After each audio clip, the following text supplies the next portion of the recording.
Hello investor, आज हम बात करेंगे आईपीओ के बारे में। आईपीओ होता क्या है, इसे कब कंपनी लिस्टिंग करती है, किन कारणों से करती है और साथ में इसके प्रोसेस क्या होते हैं। और सबसे महत्वपूर्ण बात हम जानेंगे, इसमें आप पैसा लगा करके कैसे पैसा कमा सकते हैं। तो चलिए शुरू करते हैं शुरुआत से। तो चलिए दोस्तों, बात करते हैं आईपीओ के बारे में। अब हम सबसे पहले आईपीओ की कुछ बेसिक समझ लेते हैं कि आईपीओ होता क्या है। आईपीओ का फुल फॉर्म होता है इनिशियल पब्लिक ऑफरिंग। जैसे इसके नाम में है कि पहली बार कंपनी स्टॉक मार्केट में लिस्टेड होने जा रही है, तभी वो अपने शेयर्स मार्केट में ला रही है। क्यों ला रही है, इसकी वजह को हम आगे समझेंगे। सीधा सा बात है, कंपनी जब प्राइवेट लिमिटेड होती है पहले, फिर उसके बाद उसको पब्लिक लिमिटेड बनने के लिए अपने कंपनीज के कुछ प्रॉफिट और लॉस को सुधारना पड़ता है। फिर उसके बाद जा कर के वो कंपनी आईपीओ लाने की हकदार बनती है। इसके डिफरेंट कारण भी होते हैं और ये प्राइवेट से फिर पब्लिक बनती है। अब बेनिफिट्स क्या होता है आईपीओ का, ये जानते हैं हम। सबसे पहला तो कंपनी, कोई भी कंपनी मार्केट में अपनी हिस्सेदारी बेच रही है तो वो उसका मेन कारण तो एक ही होगा कि वो रेज कर सके कैपिटल कैसे रेज करेंगे, अब वो आईपीओ के थ्रू ला करके कि हाँ ये लीजिए, आप हमारा कंपनी का हिस्सा लीजिए और हमारी कंपनी के मुनाफे में भी भागीदार बनिए। ये कंपनी का मेन मोटो होता है। इसके बाद सेकेंड मोटो होता है कि विजिबिलिटी दिखाना। अब जब कंपनी लिस्टेड होती है तो मार्केटिंग के गाय या फिर परचेज के गाय जो होते हैं, वो अपने वेंडर को ये कह सकते हैं, अगर परचेज के गाय तो वो कहेगा ना कि हमारी कंपनी लिस्टेड है, हमारी कंपनी सारी कंप्लायंसेस फॉलो करती है। देखिए इतनी सारी कंपनियां, हमारा कोई नॉर्म्स छुपा नहीं है, क्योंकि हमें हर क्वार्टरली अपने रिजल्ट्स को सेबी को बताना होता है। इस वजह से विजिबिलिटी बढ़ती है। वो अपने कंपनी का मार्केटिंग कर सकते हैं और लोग जानते हैं हाँ ना, इस नाम की भी एक कंपनी है। इससे उसको क्या फ़ायदा होता है, सेल्स में ग्रोथ होता है उनके। परचेजिंग वाले लोग उसमें नेगोशिएट कर सकते हैं कि हाँ आपको टाइमली पेमेंट मिलेगा, आप क्योंकि हमारी कंपनी लिस्टेड है इसलिए हमें सस्ते में दाम दीजिए, हमें सस्ते में अपना सामान दीजिए। चौथा होता है जो कि प्रोवाइड कर सके एग्जिट इन्वेस्टर को, जो अर्ली इन्वेस्टर होते हैं कंपनी में। फॉर एग्जांपल, जैसे जब भी कोई कंपनी बनती है, अब मुझे कंपनी चलाने का ज्ञान है और किसी एक को है जिसको कंपनी चलाने का बिल्कुल भी ज्ञान नहीं है। मान लेते हैं वो कंपनी एक सामान की मैन्युफैक्चरिंग करती है, ब्रिसलरी की बॉटल बनाती है फॉर एग्जांपल। अब ब्रिसलरी की बॉटल बनाने के लिए चाहिए कि मशीन कहाँ से आएगा, क्या आएगा, इस सब की जानकारी मान लेते हैं 1 मिनट के लिए कि हमें है। और एक मेरा दोस्त है जिसको बिल्कुल भी नहीं पता है, या फिर मार्केट में कोई है। अब मैं उस इन्वेस्टर के पास जाता हूँ, मैं कहता हूँ कि 5 करोड़ रुपया मेरे को प्रोजेक्ट लगाने में लगेगा, आप 5 करोड़ दो और इस कंपनी का 20% हिस्सेदारी रखिए। जब कंपनी मुनाफे में आ जाएगी तब मैं आपको ये 5 करोड़ रुपया लौटा दूंगा। तो ये जो अर्ली इन्वेस्टर होते हैं, ये जब कंपनी का आईपीओ आता है तो ये उस लिस्टिंग शेयर्स को अपने नाम से बेच सकते हैं और ये कंपनी का मुनाफा कमाते हैं। ये थर्ड रीजन होता है इस कंपनी का। अब इस कंपनी में कौन कौन प्लेयर्स होते हैं ये जानना जरूरी है। कंपनी में सबसे पहला तो बंदा होता है एक अंडर राइटर अक्सर मर्चेंट बैंक्स होते हैं। जैसे मेरे को कंपनी का मेरी कंपनी का आईपीओ लाना है सेबी में, तो सबसे पहले मैं एक मर्चेंट बैंकर हायर करूँगा, क्योंकि वो एक्सपीरियंस होती है कि किसी कंपनी के आईपीओ को कैसे मार्केट में लिस्टिंग किया जाए। अब इसके लिए सबसे पहले मैं मर्चेंट बैंकर को हायर किया, वो मेरी कंपनी का सारा एनालिसिस करेगा, वैल्यूएशन करेगा, फिर देखेगा और साथ ही साथ ये भी गारंटी लेता है वो कि अगर मैंने 100 शेयर कंपनी के मार्केट में छोड़े हैं और उसमें से 80 शेयर ही कंपनी के खरीदने वाले आए मार्केट में, आईपीओ को तो 100% सब्सक्राइबर नहीं होता है, तो वो जो 20 बच गया है वो मर्चेंट बैंकर बोलता है कि मैं गारंटी देता हूँ, मैं इनको खरीद लूँगा और इसके अगेंस्ट में वो फीस चार्ज करते हैं। दूसरा कौन है प्लेयर इसमें, रेगुलेटरी बॉडीज़ कौन है हमारे इंडिया में, सेबी है। सेबी के पास जाएंगे, सेबी को हम बोलेंगे ये रहा हमारा RHP, रेड हेयरिंग प्रॉस्पेक्टस बोलते हैं उसको। वो अपना प्रॉस्पेक्टस देते हैं कि मैं इतना फंड रेज करने वाला हूँ, मान लीजिए 10 करोड़ फंड रेज करने वाला हूँ, मैं क्या करूँगा उसका, ये रहा मेरा लास्ट 3 साल का आज तक का फाइनेंशियल, मैं प्रॉफिटेबल हूँ कि नहीं, मेरी सेल्स क्या है, मेरी ग्रोथ क्या है, मेरी अर्निंग पर शेयर क्या है, मैं ये सारी चीज़ें सेबी को बताऊँगा और उन्हें एनालिसिस करने का टाइम दूंगा। बेसिकली ये 3-4 महीने पहले उनको देना पड़ता है सेबी को, ताकि वो एनालिसिस कर सकें कि कंपनी फ्रॉड तो नहीं है। सेबी अपनी सारी ड्यू डिलिजेंस करती है, इसमें ये रेगुलेटरी बॉडीज़ का काम करता है।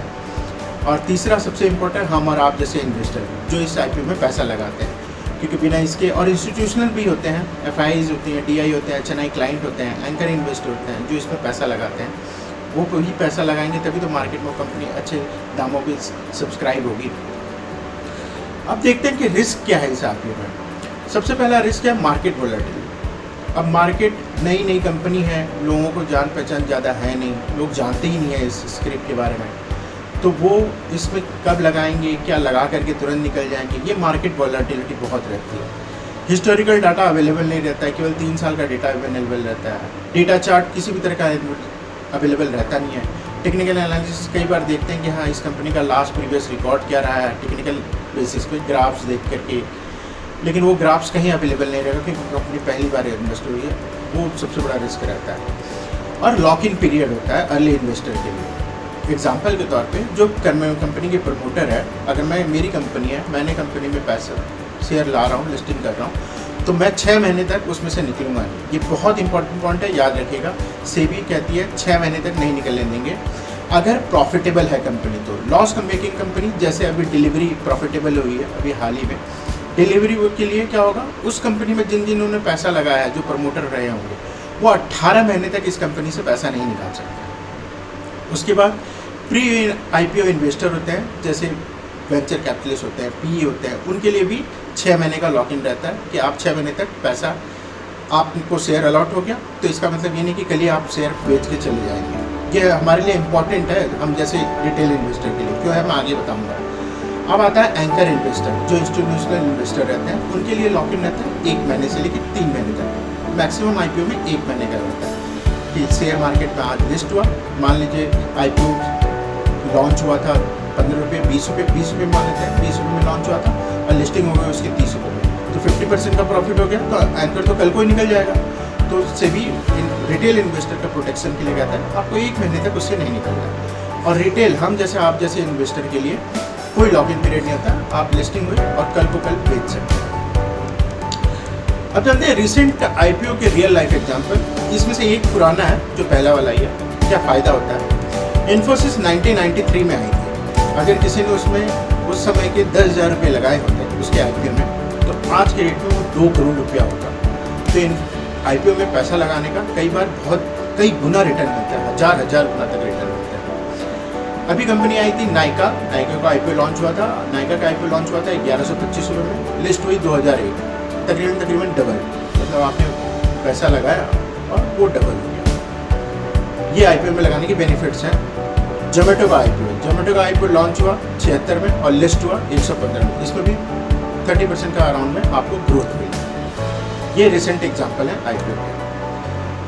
अब IPO लॉन्च हो गया, अब हम और आप इन्वेस्टर हैं, रिटेल इन्वेस्टर हैं ना, बहुत ज़्यादा डेटा है, तो क्या करें।